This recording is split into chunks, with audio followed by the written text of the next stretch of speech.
Abasondele ku-Kaizer Chiefs sebeveza ukuthi leli qembu kungenzeka lihlukane nomdlalo uZitha Gwinika ekupheleni kwesizini, limbeka njengongaphezu kwezidingo zalo leli qembu.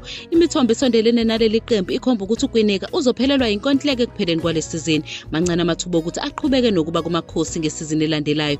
Ngemuva kokubuya ajoyine leli qembu futhi esuka kwiStellenbosch FC ngo-2022, uGwinika waqala kahle umdlalo wakhe ku-Chiefs, nokho kule sizini izinto zimbhedela kakhulu. Usadlala imizuzu engu-14 kuphela benqoba ngo-1-0 beshaya iSekhukhune ngoJanuwari, nalapha ngene khona ebambele.